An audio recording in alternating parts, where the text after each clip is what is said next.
do that. Cool. Yeah. Well, welcome. Hi. So, do we want to let's see?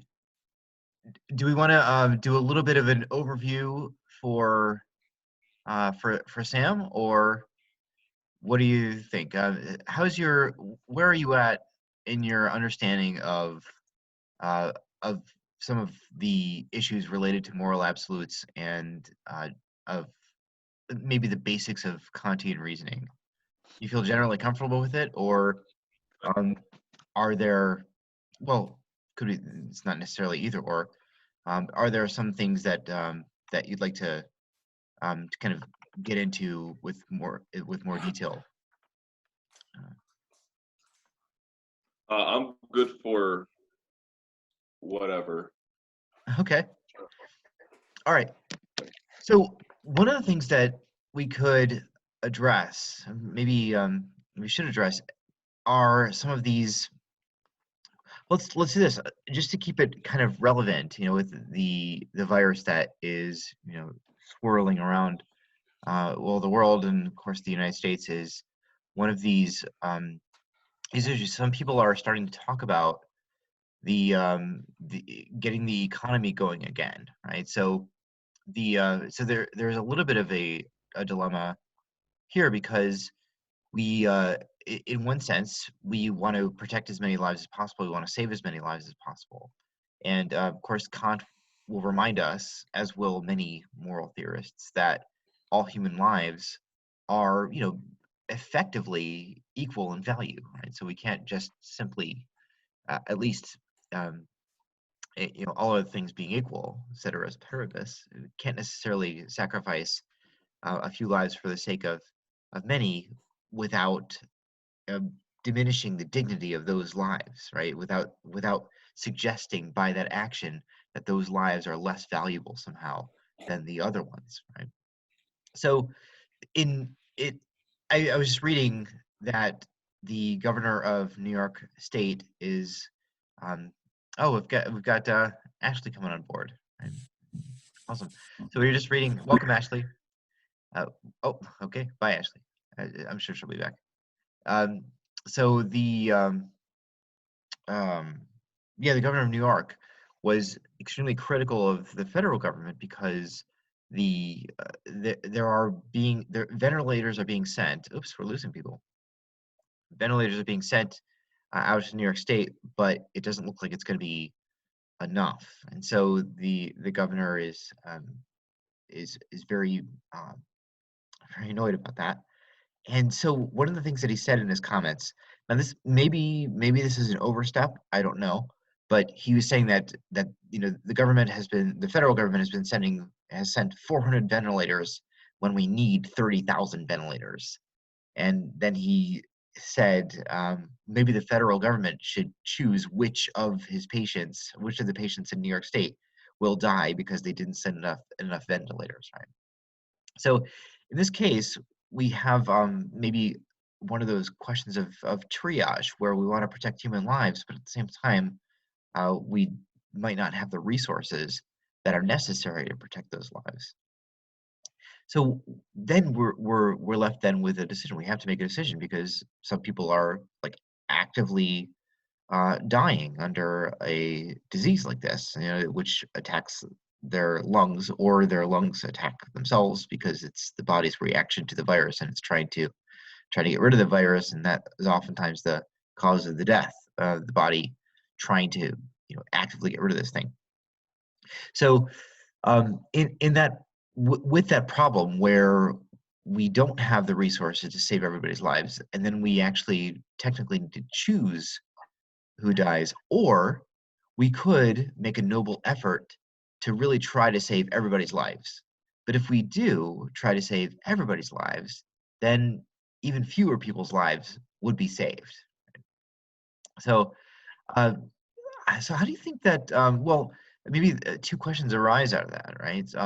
How might you navigate that? How might you choose who you rescue with limited resources and who you don't rescue with limited resources?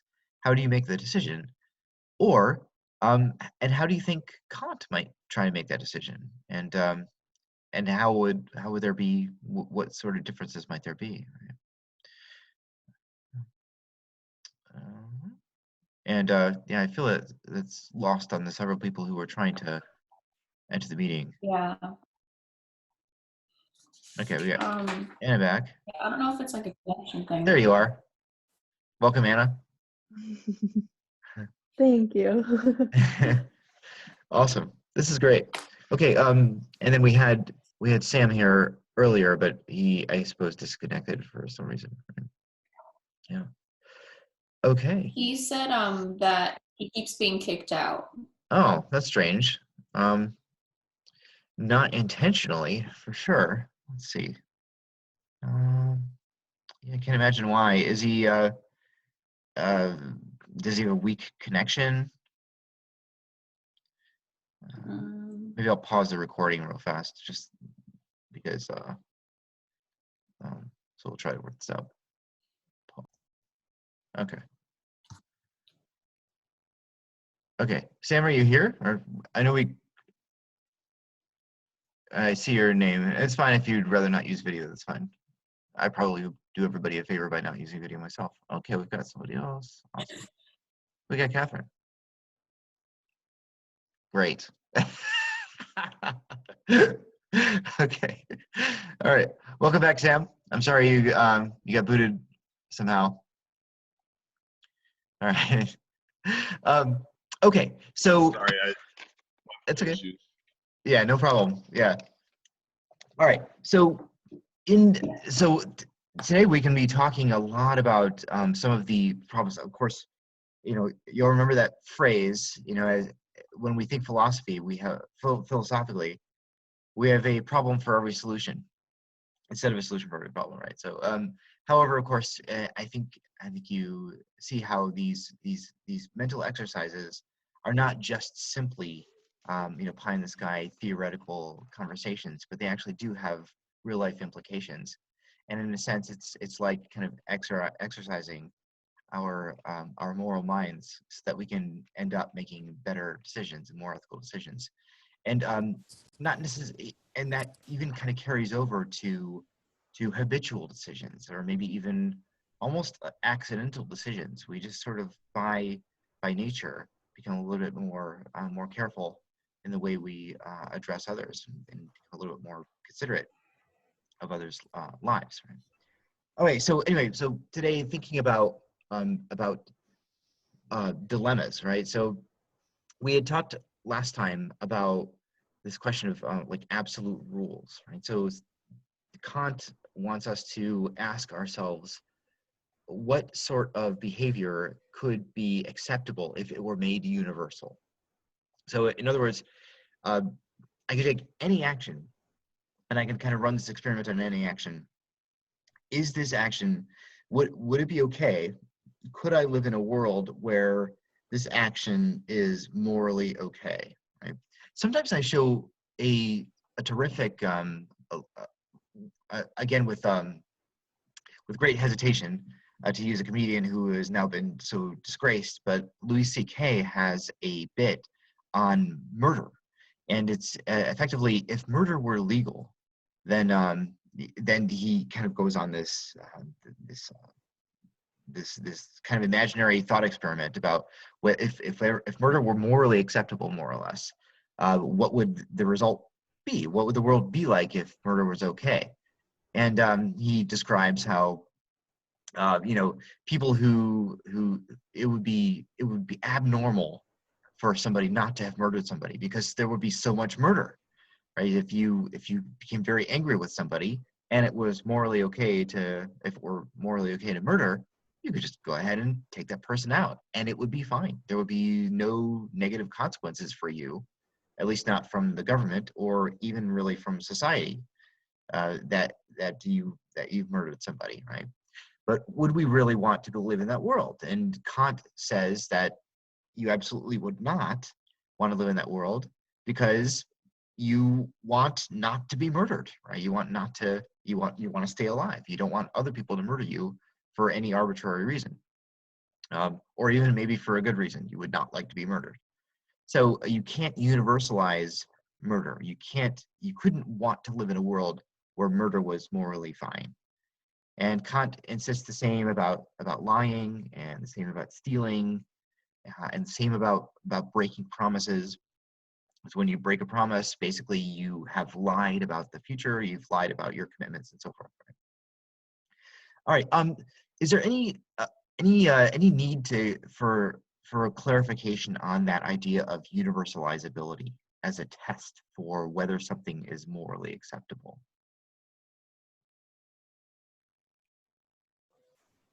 Okay. Is it any Sorry. different from? Yeah, Does it differ at all from the golden rule? yeah, is it? What do you think? So would that be? Oh yeah, I see. You all are very courteously muting yourselves, and or are you automatically muted?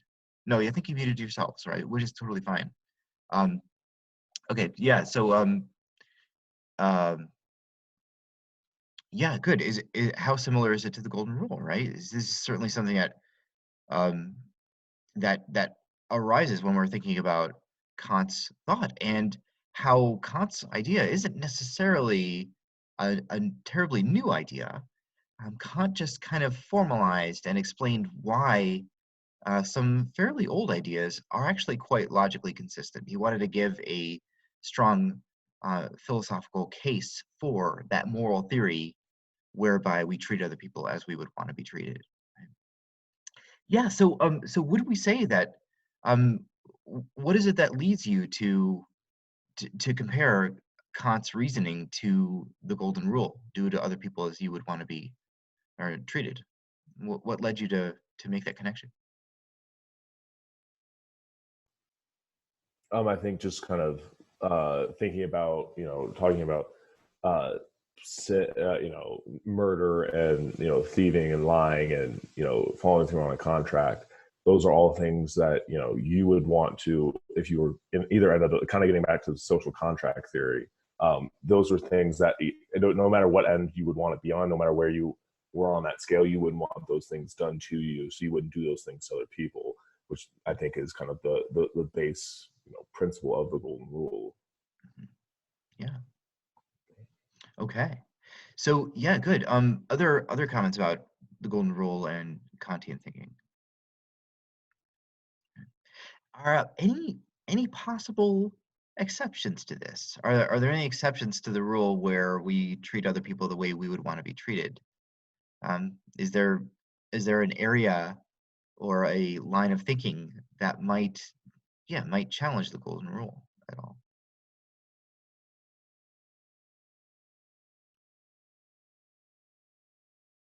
Interesting. One thing that Kant may say about this, right? If this were put before him, um, he might, and this is a little bit maybe a little bit odd, but he might consider the golden rule to be um, a, a little bit too oriented on uh, the subject, on a subject or subjective thinking, right? So he might say that. So I'm basically basing my moral theory over what I would want done to me. But in a sense, even if he might say that, and maybe he wouldn't. Maybe I'm kind of overthinking it in a sense.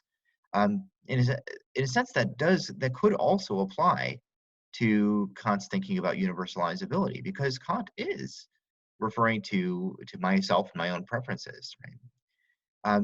And Kant would, although Kant, in a sense, he intensifies it in some ways, right? He would say that it's yeah, sure, it's a rule, but it also is very much like a moral absolute that is it's true, he argues, because it is so logically consistent, right?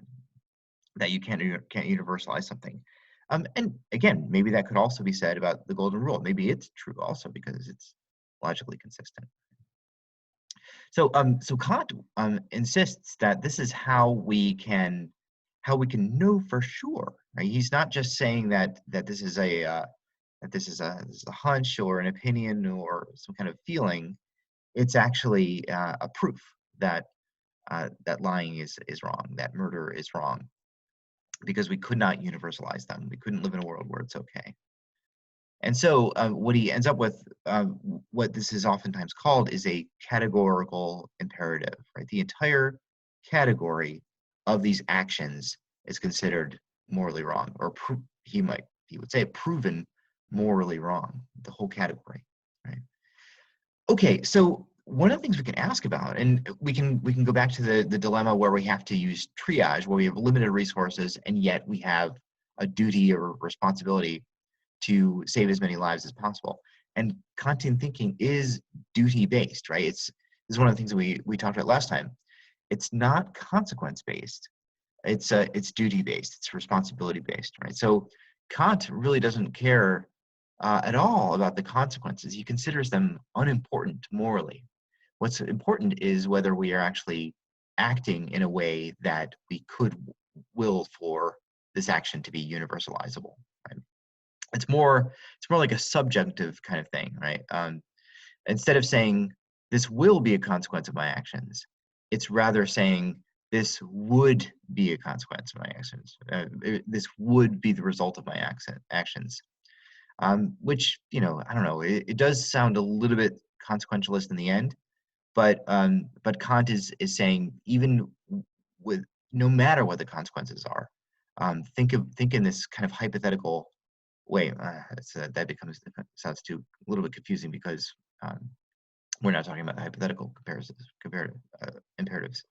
But kind of think about what the world would be like if if everybody could behave this way, if everybody morally were within their rights to behave this way. So yes, we end up with these moral absolutes.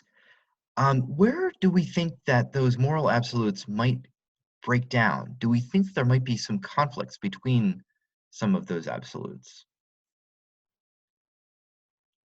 So when you have two absolute rules, what happens when you are put in a situation where, in order to follow one rule, in order to meet one duty, you have to violate another absolute rule?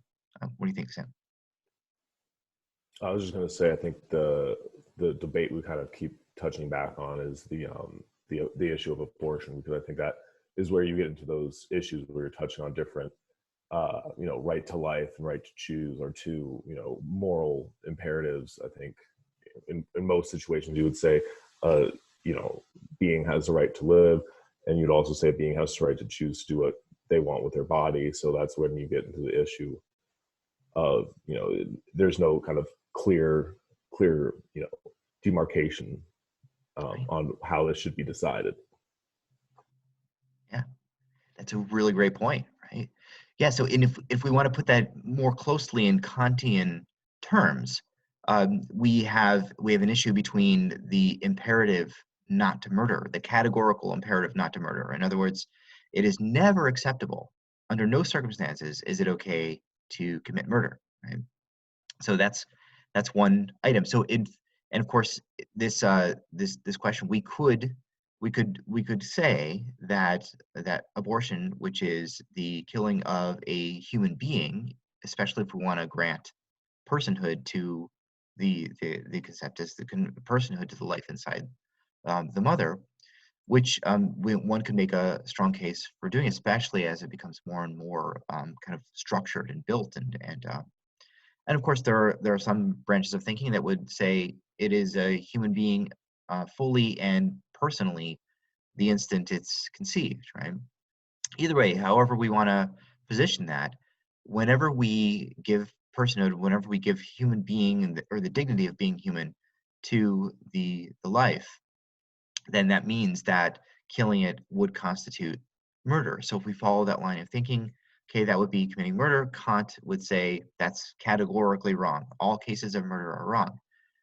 However, if we, in the same breath that we say that it's wrong, we are also insisting that the woman must use her body in order to continue to nurture this life. We are telling the woman how to use her uterus and all the other, all the other elements of her body that go towards the the nurture of this of the life inside her. So and that might violate a maxim not to control people or not to make people a slave. This is jumping a little bit into the material that we would talk about next week, but one of the things that Kant insists, and we did chat about this a little bit on Tuesday when it was just Sam and me talking, um, that uh, Kant says that because human beings have dignity, because human beings are all equal in value, that no human being can be used as a means to an end, right? So, in other words, you cannot treat a human being as if they are an instrument towards some other goal. The human being has to be the goal, right? The human being has to be the end of your action. You can't use a human being as part of that chain of actions.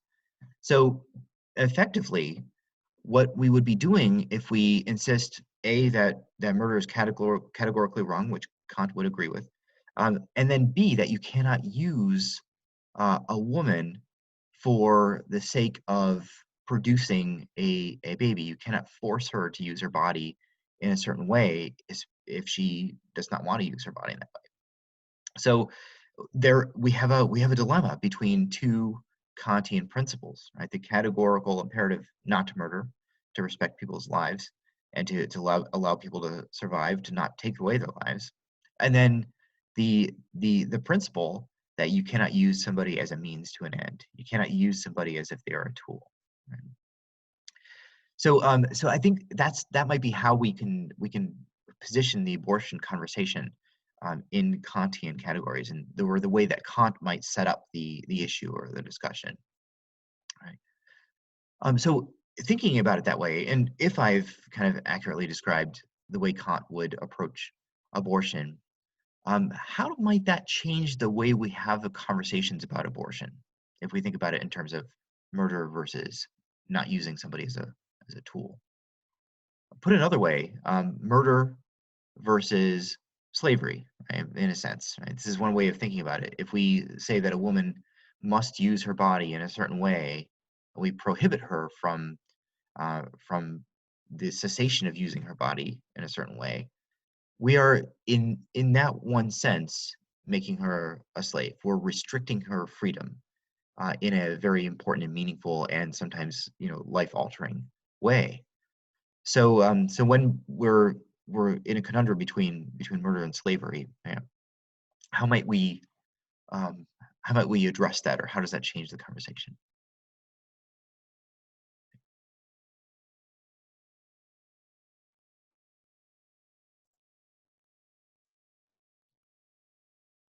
Yeah, it kind of intensifies it in some ways, right? But it uh, yeah. So I mean, even this is one of those questions that I feel is a little bit unfair for me to ask because I myself am not sure exactly how I would work through all of that. Right? Because so here's one of the reasons why it's easy to get stuck in this because in a sense what we could do is we could go back to some of those questions about medical triage, right? When you've got people at a so the text the Rachel's text gives us an example that came about after Hurricane Katrina hit in New Orleans, and the power had gone out. The backup generators had gone on in a hospital. However, eventually they started to run out of resources, and the taps stopped, supplying water, and there was this incredible, terrible, foul odor that swarmed throughout the hospital and so forth. And eventually, it got to the point where some of the people who were in the ICU were just suffering miserably and were simply going to die. That was inevitable. And so some of the medical staff faced this dilemma. And this is just one example of many, many other cases we could point out where you have to choose between allowing somebody just to suffer in agony for a few days versus and then die anyway, versus go ahead and administer, say, a lethal dose of morphine that will end up killing them, but it will certainly relieve their pain that they would have experienced and then died anyway. So, so watch somebody die in agony for a few days, or euthanize them painlessly.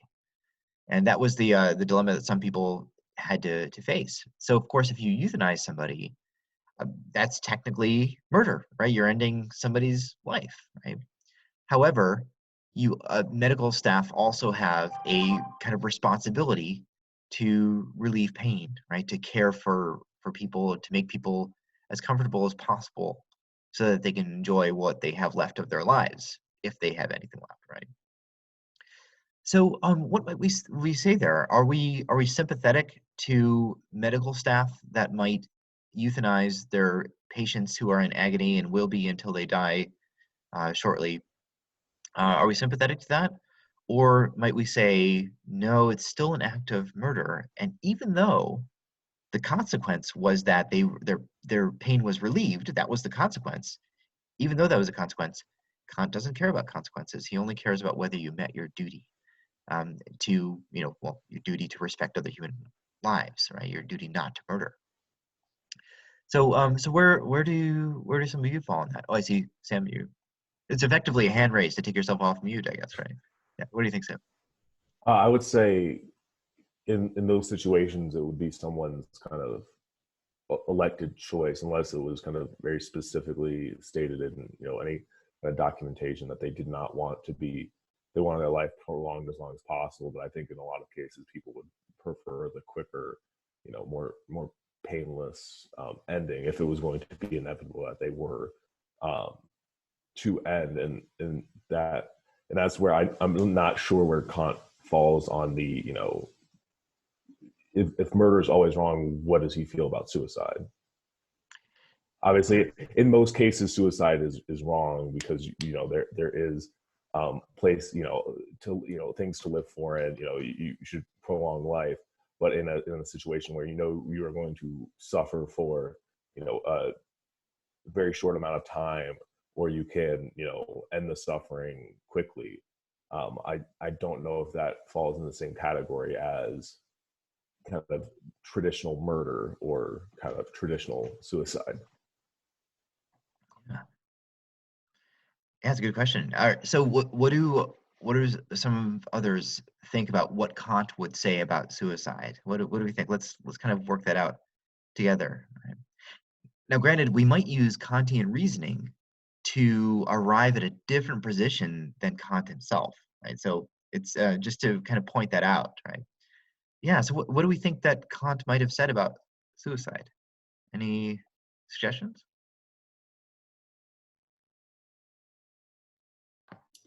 I have in my notes from Tuesday that I wrote under Kant that, like, I guess he wouldn't be concerned by the consequences. So maybe, he's not opposed to it, maybe. Oh, interesting. Okay. All right. So yeah. Now, well, let's focus on a little bit on some of what Sam was saying about some of the justifications that somebody might make for, say, committing suicide, right? If they are in some kind of mental or emotional, they're undergoing some mental or emotional suffering, and it just seems insurmountable, right? They seem as though they have zero hope for the future, right?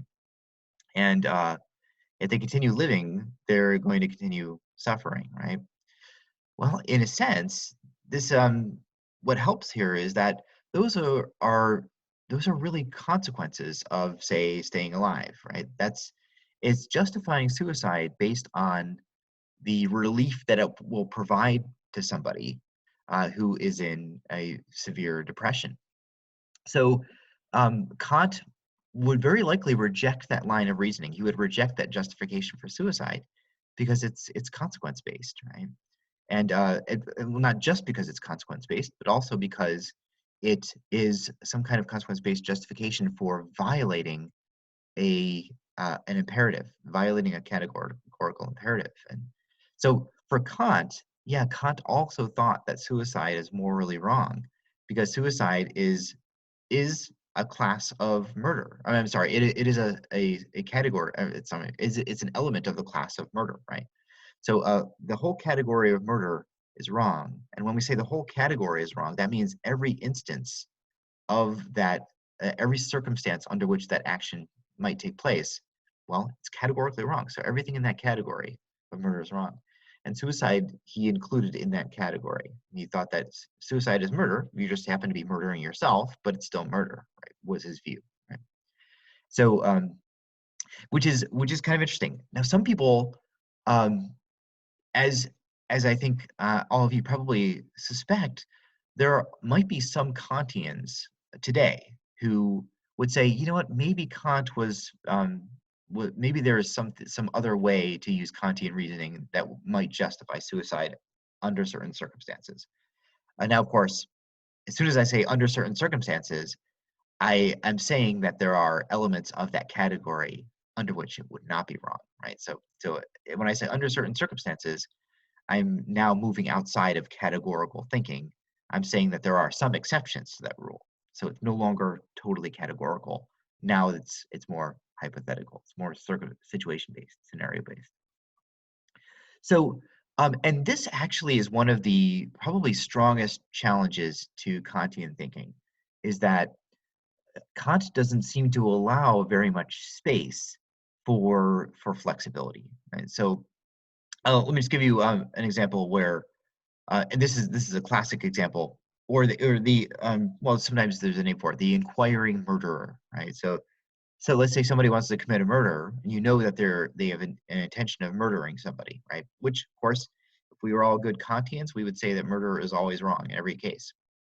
So, and of course, many of us would say that even without being Kantians, we might say that that it's wrong, at least in most cases. All right, so let's say you know that somebody wants to commit murder, and you happen to know where the person they want to murder is, right? And they say, okay, where is I don't know, think of a name that does not apply to any class member. Sorry, where is Patrick, right? Um, and you know where Patrick is, right? So do you lie to them, or if they say, do you know where Patrick is, or something like that, right? Do you lie in order to save Patrick's life? Or do you tell the truth, right? So, and of course, Kant said that you must never lie, right? If you lie, basically you are giving everybody else permission to lie to you. Because remember, Kant, one of Kant's starting points is that every action implies some kind of moral standard, implies some kind of maxim or rule. Right? We are always kind of creating rules with our actions. So this is another way of thinking about Kantian thought, basically. And I'm rambling a little bit, but I think we'll come back around and deal with the inquiring murderer. Right? One of the ways of thinking about Kantian moral reasoning is, as Sam mentioned earlier, the golden rule, right? Do to other people as you would want them to do to you, or don't do to them what you wouldn't want done to you. Right? That's very similar to Kantian thinking. But another element of Kantian thinking, another way of thinking about it in more colloquial terms, is don't be a hypocrite, right? In other words, don't act in a way that you would not want other people to act in your way. So, in other words, yeah, against hypocrisy. So, um, so yeah, Kant would say, yeah, don't be a hypocrite. All right, so going back to the inquiring murderer, right? If I lie to the inquiring murderer, then I would be a hypocrite if I then expected people to tell me the truth, because I didn't tell this guy the truth. So now I've basically created a rule by lying to this person that lying is morally okay, right? I've basically stated with my lie, or implied tacitly with my lie, that I think murder, or I'm sorry, I think lying is okay, right? So Kant was very much he was a stickler, right? He thought that since you are creating maxims, since you are creating moral rules with your actions, then you need to behave in a way such that you don't create a rule that you would not want inflicted on yourself, right? That you would not want applied on yourself. Don't create rules that you would not want applied for yourself. So would I be a hypocrite if I lied to the inquiring murderer, right? And Kant says yes. It would be wrong to lie even to an inquiring murderer. Now, of course, when I say, if I said, but Kant, somebody was going to die as a result of me telling the truth, Kant says, that's a consequence. right? And you don't need to worry about consequences. You just need to worry about your duty, right? You have an obligation to this other human being, even though he intends to commit murder. You have an obligation to him to be not to lie, right? Right. So, all right, yeah. So there other people have put this in slightly more emotionally loaded terms, like this very famous scenario, this moral dilemma where you're living in Nazi Germany and you happen to be hiding some Jews in your attic, and some of the Gestapo knock on your door, and you open the door because hey, it's the secret police or it's the police, and you have to do what they say. It's the law, right? And they say, "Are you hiding Jews in your attic?" Right? So that, right? And so what do? Right? Do you lie? Do you say nothing? If you say nothing, then they might suspect that you are, and they might come in anyway. Right? So what do you do? So and again, Kant says that the consequences are irrelevant. Your duties are all that are relevant. Right? Your duty to tell the truth. Your duty to fulfill your promises. Right? Which in the end, now as I described that, Kantian thinking and the rigidity that he applies to his thinking seems, first of all, very impractical in some ways, right? And it also starts to seem, very ironically, kind of immoral, right? Many of us would say the right thing to do, the morally right thing to do, would be to find some way to deceive these police who intend to murder the people that you might be hiding. Yeah. So does Kant is Kantianism in the end is it self-defeating in some ways? Um, do you have any thoughts about that?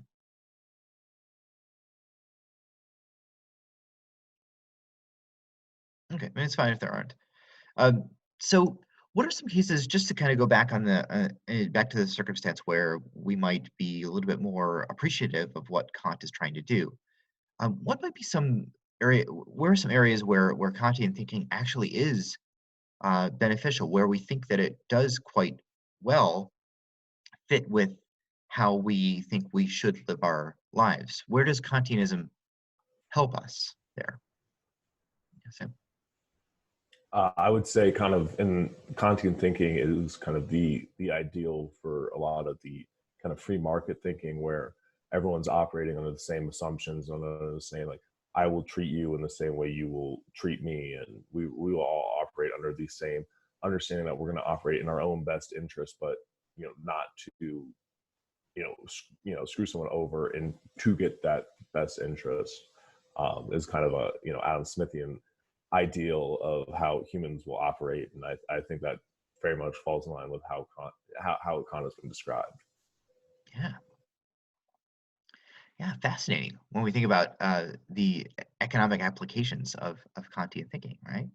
Yeah, I mean, does everybody else see that, right? The idea that when you are making a fair and mutually agreed upon transaction with somebody, when you are selling a product or service to somebody else, um, you are basically treating that person the way that you would want to be treated. If somebody were selling something to me, then I would want the person to make the transaction well honestly, right? I would want them to charge the price that they had they had initially listed, and so forth, right? So there's a real sense of the golden rule and avoiding hypocrisy in free market economies and free market transactions. Yeah. So Adam, so there is a sense in which you could create a Kantian justification for Adam Smith's understanding of economic principles, right? Yeah, it's a good point. Yeah. Welcome to Sean. I see Sean has joined us. Um, so do you want to share anything off the bat, or I don't want to put you on the spot initially or immediately? Uh, no, am I muted? Can you hear me? Yeah, I can hear you. Yeah. All right, sweet. Yeah, sorry, I was having trouble getting in forever, but I finally got it. Okay. Yeah, no worries. No, what are we going over right now? I can Just climb on board with it. Yeah. Cool. All right. Yeah. So Sorry, are you going to say something else?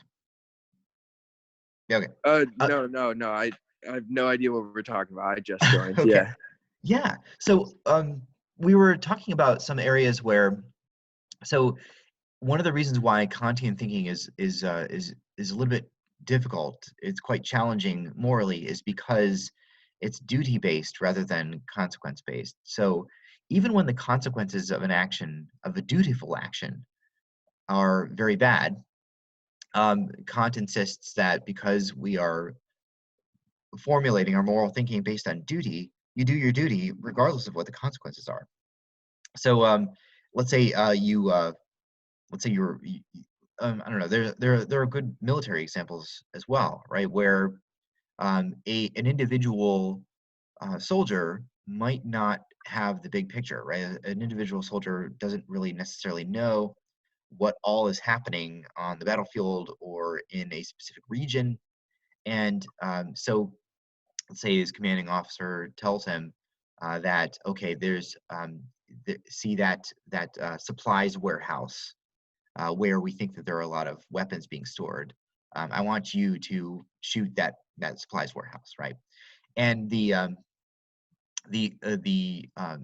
person goes ahead and does his duty, even though he suspects that there could be some civilians in that building. Let's say for the sake of argument that he doesn't know whether there are civilians in the building, but one of the consequences could be that people end up dying. But he has a duty to follow the commands of his officer.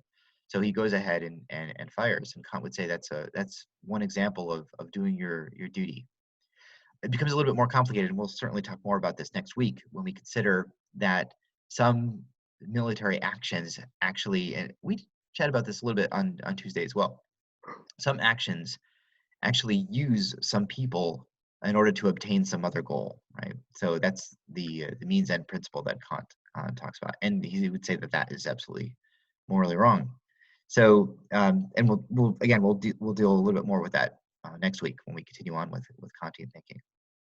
So, yeah, so a couple of ways of kind of thinking about Kant's thinking in a nutshell, or to put it in kind of simple terms that we've heard before and that we can relate to are, and basically, don't be a hypocrite, respect other people as a matter of duty, and fulfill the golden rule: do to other people as you would want done to you, or conversely, don't do to other people as you would not want them to do to you. Right? No matter the consequences, right? No, there's a would in there, right? So not as they will do to you, or not as they have done to you necessarily, but rather as you would like them to do to you, right? So it's a subjunctive kind of way of moral thinking, right? Without trying to get too technical, right? So yeah, certainly today we've been talking a lot about the dilemmas that arise when we are committed to absolute rules, right? So we might have a dilemma between, say, lying and then becoming entangled in a murder, right? In a sense, right? Okay, so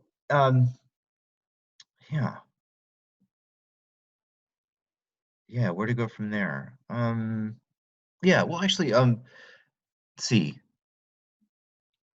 Well, not to put Sean on the spot, but can we think of any other situations where we might feel as though we should do our duty despite the consequences, even when we suspect that the consequences are generally going to be bad? Are there still times when we should do our duty? Are there still times when we should follow some of those moral principles that we've adopted? I don't think so. Like I wouldn't follow a duty based, moral code, but I know that like typically when a superior tells you in like the workforce or in life, or someone just like above you, even if it's just like social standards or like a hierarchy type of situation, if they tell you to do something, 9 times out of 10 that person's going to do it. I know what was that one experiment done, Yeah, the electric one where they would shock people just because someone with a lab coat told them to. Yeah, the Like, Milgram experiment, right? yeah, the Milgram experiment. So I guess like that, I don't even know if that's like duty. Like people will just listen to authority, and like they almost see it as their duty to listen to that person in authority, I guess. Yeah. Yeah, that's a really important example. So I can't remember whether it's come. I don't think it's come up yet in our class. Is anybody else familiar with this experiment at all? Yeah. All right. So it took place in the 1960s when people were not as careful about ethics and experimentation. And what was happening was it was one of those situations where there was you were it, they were it was explained to somebody who was involved in an experiment that they're trying to encourage memorization and see whether these punishments, which are like shocks in increasing intensity with increasing voltage or amperage, um, would encourage somebody's memory, right? So basically, I mean that's just kind of the setup for it. The idea being the experimenter was told by somebody with a clipboard and with some authority and I think a lab coat that well, you give this person a list of things and the person has to repeat that list, and if they forget something you push a button that is going to shock them. And the more they get wrong, well, the voltage of the shock intensifies, right? So it increases. So eventually it gets to the point where the person and they don't see the person in the other room, but they can hear the person, um, kind of saying "ouch," right, and or startling, and then as the amperage or the wattage is increased, and the shocks become more intense, the person in the other room starts to, kind of beg to stop, right? But the person who's running the experiment tells the person in the, who's pushing the button and reading this list of things to continue, right? So, and it would oftentimes be done very, kind of coldly and scientifically, the experiment they would say, the experiment must continue, please continue, right? Or just please administer the punishment, right? Please read the this list, right? Read the next list, and so forth. And eventually, the person in the other room would not respond at all, right? Giving the impression to the person in the experiment that they had shocked this person so much that the person is now unconscious and unable to respond at all.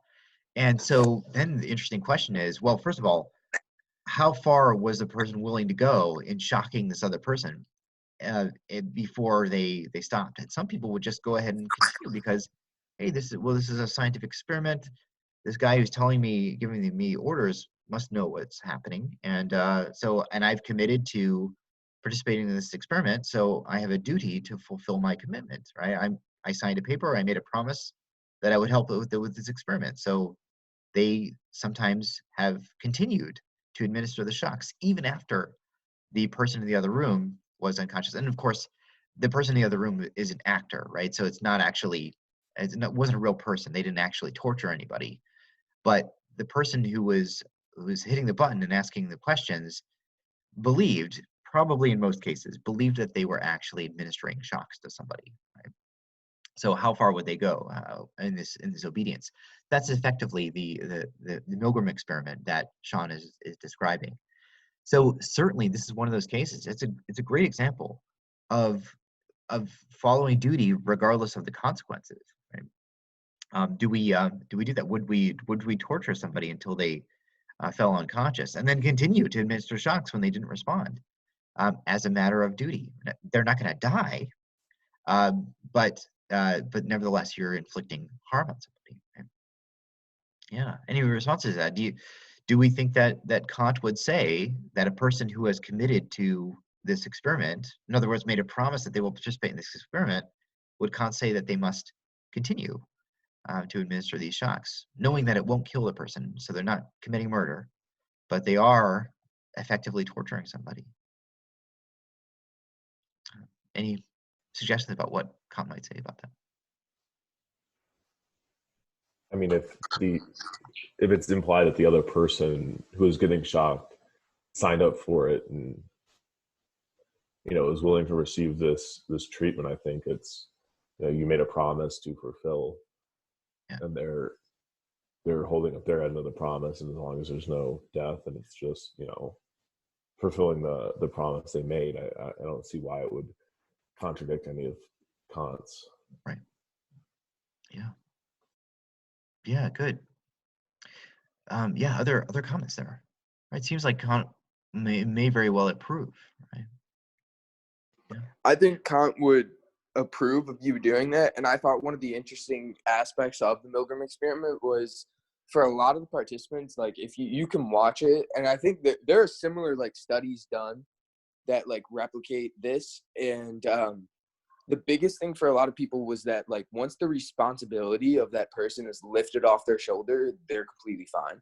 Like that's what I know. A lot of them actually like seemed a little bit like uncomfortable proceeding with it, but as soon as like the person in the lab coat came in and was like continue, and they would be like, whoa, like this person's clearly in pain, they're like, that person's my responsibility, then the person would be comfortable with like proceeding with the experiment. Wow. Man. Yeah, it's interesting. Yeah. Okay. So yeah, good. Other comments or follow up on what the information that Sean added. Yeah. Okay. So this actually is maybe it's a helpful place to start to kind of wrap it up a little bit, because this leads us to maybe some conditions where we could kind of maybe even within a Kantian framework start to talk about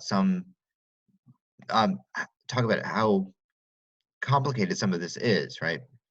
And again, the way that people might think in a Kantian manner today might lead them to different conclusions than the ones that Kant himself might have arrived at, right? The person of Kant versus the approach or the moral theory of Kantianism.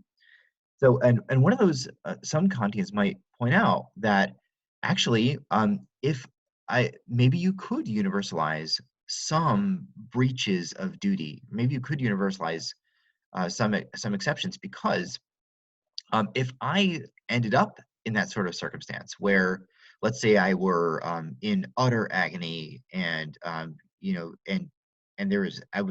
we knew that I was going to die in a couple days or something like that, would I, in that circumstance, like to receive at least some kind of dose of painkiller that might at least, I don't know, maybe terminal sedation, as they say. In other words, making somebody go to sleep so that the agony is relieved. You're not killing them, you're just making them go to sleep until they do end up dying anyway, right? Maybe something like that.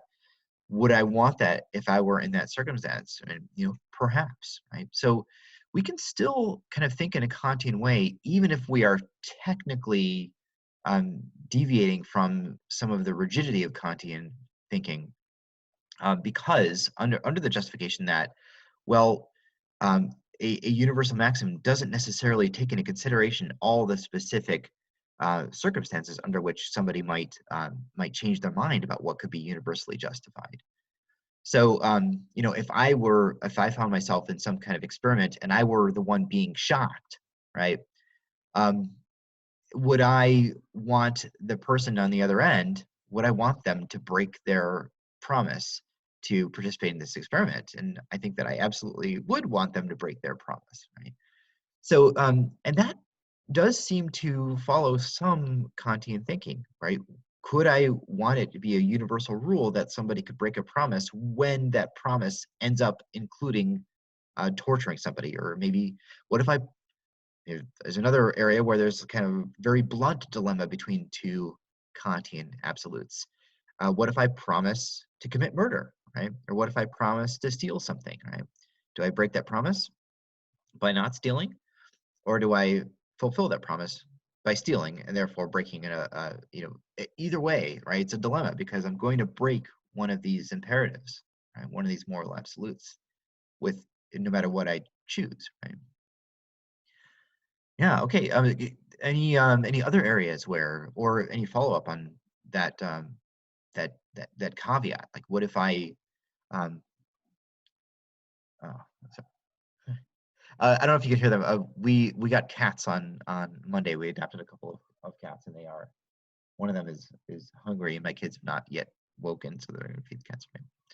Um, okay, yeah. So any other dilemmas that might come to mind there, where that might lead us to, if we are Kantians. I mean, again, I don't know if any of us really are fully, but if we were thinking like Kantians, are there any additional dilemmas that might come to mind that might lead us to add a little bit of nuance to our Kantian thinking? I don't know if the idea of self-defense has been brought up in terms of Kant, It's not. but your life versus someone who is trying to take your life, and murdering is not right, but allowing yourself to get murdered would, like, that falls in the suicide category. Yeah. And how would Kant kind of deal with that Mm, kind of big issue, which has kind of justified a lot of the killings in human history, yeah. at least from the church's perspective, I think. Yeah.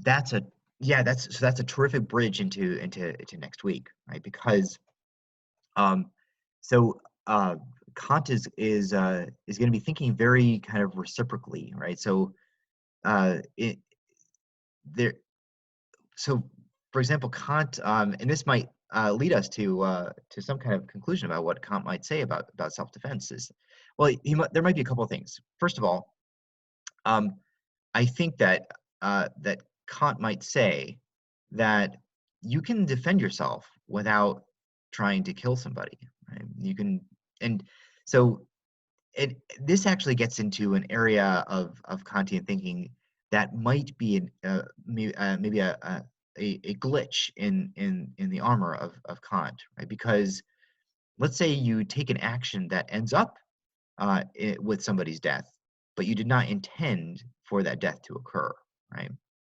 So maybe technically you've committed murder, but you weren't trying to kill the person, right? You were just trying to, say, defend yourself. You're trying to get him away from you, right?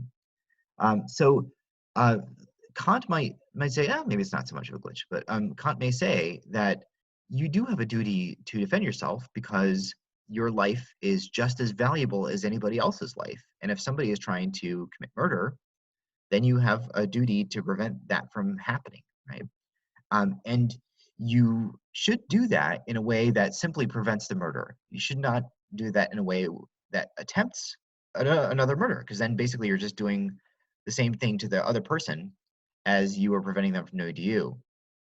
So you shouldn't murder in self-defense, but you can take lots of non-lethal actions in self-defense. Maybe in some cases that's not really possible, right? But yeah, so I think, so anyway, long story short, I think that would be the Kantian response. Yes, defend yourself, but don't murder somebody else in the process, or at least don't try. I think, what do you, is that seem as though it sounds like it fits with Kantian thinking, or might there be have I made a mistake in presuming that Kant would say you can defend yourself but should not murder in the process? What do you think? Any views on that? Yeah, that's fine. So yeah, anyway, so next week we'll get a little bit more into that, right? How we treat each other, or how we respond when people do, like, and then, so in other words, this week we've largely been talking about Kantian approaches to my personal behavior largely, right? Should I lie? Should I steal? How do I know? Can I prove that I should not lie? Can I prove that I should not steal? Is it possible to demonstrate that there are moral absolutes just by using logic, right? And Kant thought that there were ways of proving moral absolutes by using logic, right? So yeah, this week has been more kind of personal issues. Next week we'll talk about Kant and his approach to society when people are interacting in a way that leads uh, to to to breaches in those moral absolutes. So if somebody commits murder, um, then is there a Kantian case for, say, applying the death penalty to somebody who commits murder, right? Or if somebody ends up killing somebody in self-defense, right? How might we think uh, about a response in society to a person who, say, commits murder in self-defense, right? Or for somebody who embezzles money from an employer, right? Say, which basically constitutes stealing. How should we respond uh, legally, juridically, to what happens when somebody does break one of those moral absolutes in society? Right? Okay, so we'll deal much more with that next week. Yeah, any final thoughts or final questions as we start to kind of wrap things up? All right, awesome. Oh, I have Oh, one say Sean? question. Yeah. Uh, I remember when we were covering Kant in one of my earlier theology classes, one of the big things we talked about was, well, right after Kant, we covered the Eichmann in Jerusalem book by Hannah Arendt. And it was interesting because Eichmann uses Kant's moral philosophy as a defense for his actions. Like, it was just really interesting because he believed that, like, he was doing his duty and that the consequences didn't matter because he was doing his duty. Like, and the way our professor like introduced Eichmann to us was very good. He just like he made him sound like the most mundane guy who was literally just in charge of supply chain management, because that's what he was. He was just in charge of moving cargo from one location to another. The cargo was just humans. Like, so I thought it was pretty interesting how like you could have what we perceive as the most evil people on earth using like a duty based moral code to defend actions. Yeah, yeah, definitely. That example asks questions of, well, first of all, of specifically of us and our nature, but more broadly of human nature, right? And is it the case that we can, be, generally decent people who live productive lives and who are raising families and who are, you know, charming people and who others like to hang around, and we make jokes and we try to make other people's lives better, with this exception that we're involved in the torture and death of, others. It was really interesting. There was a case around here in Cleveland. You may remember this guy named Ariel Castro, who had friends. He played guitar in a band and things like that, but he had also kidnapped three girls and were keeping them uh, and sexually assaulting them in his basement for a decade. And nobody had any idea. So the Hannah Arendt, you probably remember this phrase. She called that like the banality of evil, right? So sometimes we could just be involved in such terrible, evil things, and it's just normal, right? And nobody would know any different. You hear people say these things about their murdering neighbors all the time, right? He just seems like a nice guy, right?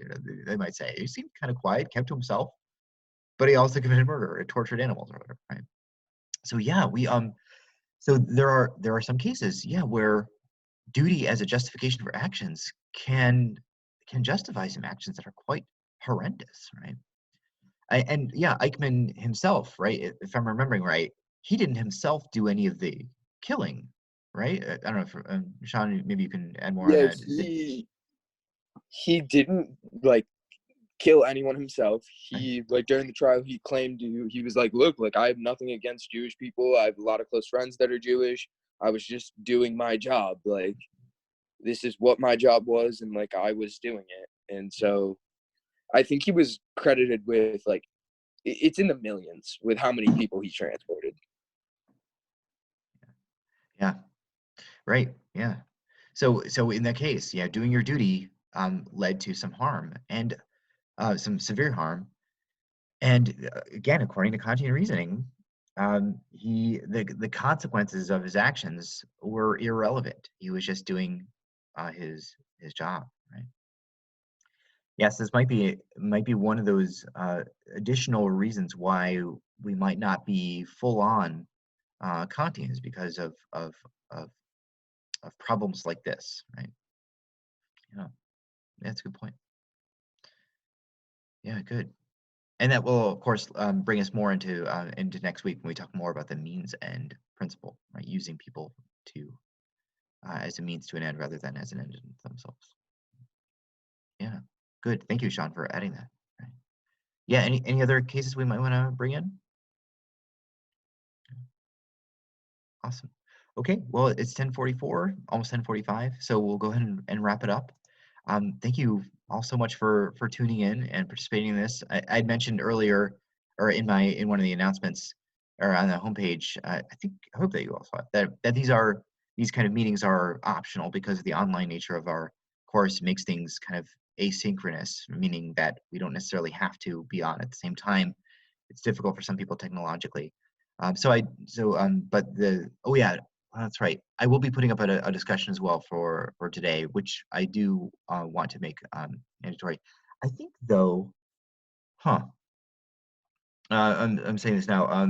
I think that I think I could add this condition that participation in class. Um, yeah, I think I could say this. Participation in class should exempt you from having to participate in discussions on the forum. I think I should say that because being in class here, you've spent basically the time that you might otherwise spend putting something on in the discussion forums. So yeah, if you do take the time to attend these Zoom sessions, that you don't need to do discussions. I'll still put it up a discussion, and so that will become optional, right? So one of the so in other words, effectively as a rule, either participate in these Zoom meetings or participate in discussions. One of those two things would be mandatory. Cool. Okay. Great. I will go ahead and wrap it up. Thank you all for participating in this, and I look forward to seeing you two on Tuesday, and hope that you're making all the best and staying safe and healthy and not having any coronavirus parties. That's another case we could bring up, right? Anyway, maybe we'll do it next week. The coronavirus party that people had in Kentucky, right? So young people. Right? I'll try to remember to bring that up. Okay. All right. I will see you all on Tuesday if you tune into Zoom. Right. All right. Take care.